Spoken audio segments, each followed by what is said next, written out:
اور اسی طرح سے we have to understand the traps of shaitan. You know, the amazing thing about shaitan is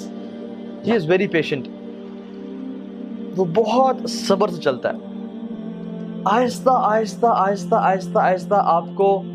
لیتا جاتا ہے، حتیٰ کہ آپ وہ ایکشن ہم لوگ کر دیتے ہیں۔ شروع میں نہیں کہے گا کہ کسی کے پاس شیطان رکھے، نہیں کہے کہ بات سنو نماز نہ پڑھو، بات سنو زنا کرو، کبھی نہیں کہے گا۔ کیا بولے گا کہ ٹھیک ہے نماز پڑھ لو، اچھی بات ہے، بہت لازمی پڑھنی ہے، نماز نہیں چھوڑ سکتے ہو، لیکن ابھی تو 3 گھنٹے پڑھے نماز کی قضا ہونے میں،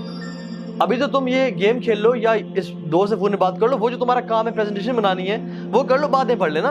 ٹائم ہے ابھی۔ اور آپ کام کرنا شروع کرتے ہیں اور گھنٹے بعد آپ کو یاد آتا ہے کہ نماز رہتی ہے، پھر آتا ہے کہ نماز پڑھو گے تم، چھوڑنے کا تو سوال نہیں پیدا ہوتا، لیکن پہلے یہ کام کر لو، پہلے اس دوست سے کال کر لو، یا پہلے یہ چیز کر لو، تمہارا ہوم ورک رہتا ہے یا تمہارا یہ پروجیکٹ رہتا ہے، اس پہ تھوڑا کام کر لو، اور آرام سے فری ہو کے دل کی تسلی کے ساتھ فوکس ہو کے نماز پڑھنا۔ تو آپ کو اس نے کیا کہا کہ پرائورٹی تمہاری یہ ہے، جب فری ہو جاؤ گے پھر نماز پڑھ لینا، اور آپ اس میں انوالو ہوئے حتیٰ کہ 2 گھنٹے گزر گئے اور آپ کو اچانک سے یاد آیا کہ اوہ نماز چلی گئی، اور پھر آتا ہے کہ آپ کیا قضا پڑھو گے تم، اور اب عصر کی نماز کا ٹائم ہو گیا ہے، تم نے فجر بھی چھوڑ دی، ظہر بھی چھوڑ دی، اب تم عصر کے سامنے اللہ کے سامنے کھڑے ہو گئے، اب کل سے 5 وقت کی نماز پڑھنی ہے، اور پھر آپ کہتے ہیں ہاں میں کل سے 5 وقت کی نماز پڑھوں گا، اور یہ کل کبھی نہیں آتا، حتیٰ کہ انسان کورٹ میں چلا جاتا ہے۔ یہ میں اپنا پرسنل ایکسپیرینس بتا رہا ہوں آپ کو۔ میں جب یونیورسٹی میں تھا، when I was not practicing، یہ تو میرا حلیہ بالکل بھی نہیں تھا، اور ہم لوگ برائی میں تھے، تو میں اس چیز کو سمجھتا تھا کہ نماز بڑی امپورٹنٹ ہے، لیکن ہوتا کیا تھا کہ چلو ابھی ٹائم ہے، پڑھ لیتے ہیں پڑھتے ہیں، اور کرتے کرتے ایک نماز چھوٹی، 2 چھوٹی،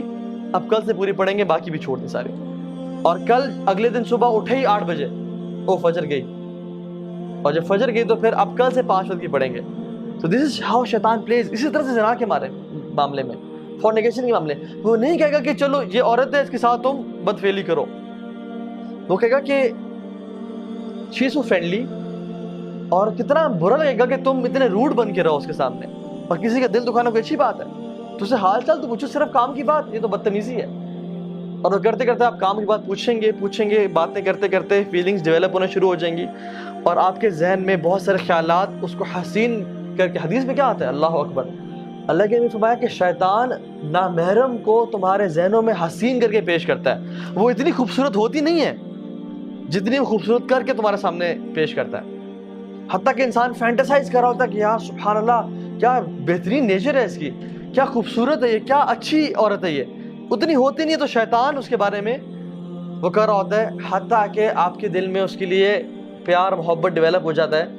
and you die to meet her. اور جب آپ میٹنگ کرنے جاتے ہیں تو آپ کو نہیں کہتے تم نے تو یہ چیز ذہن میں نہیں ہوتی کہ تم نے اس کے ساتھ برا گناہ کرنا ہے، بس ہوتا ہے کہ we'll just meet, I'll just see her, I'll maybe propose her or something۔ لیکن what happens is ہمارے پاس کاؤنسلنگ میں لڑکے آتے ہیں اور کہتے ہیں کہ ہاں بھائی ہمارا ارادہ بھی نہیں تھا، لیکن حالات ایسے بنتے چلے گئے کہ ہم سے یہ گناہ ہو گیا، اور اب کیا کریں،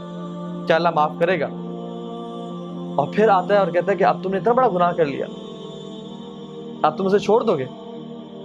یا تمہیں اللہ تعالیٰ معاف ہی نہیں کرے گا؟ تم کس طرح رب کے سامنے معافی مانگو گے؟ تم نے تو یہ پرومس کیا تھا کہ میں یہ گناہ نہیں کروں گا۔ تو اللہ سے بھی نا امید کرتا ہے۔ آدم علیہ السلام سے اس نے یہ گناہ کروایا نا، لیکن توبہ کروانا، کیونکہ فرسٹ ایکسپیرینس تھا اس کا آدم کے ساتھ علیہ السلام، توبہ کروانا جو ہے نا اسے نا امید نہیں کر سکا۔ آدم علیہ السلام نے کیا کیا، ربنا ظلمنا انفسنا وان لم تغفر لنا وترحمنا لنکونن من الخاسرین۔ تو اس نے ارادہ کیا کہ آج کے بعد میں ان کو گناہ بھی کرواؤں گا، اور کہوں گا کہ تم اس منہ سے توبہ کرو گے، 100 چوہے کھا کے بلی حج کو چلی۔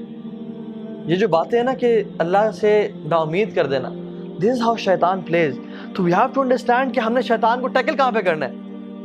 the first thought comes to our mind، اس کو وہیں پہ روکنا ہے۔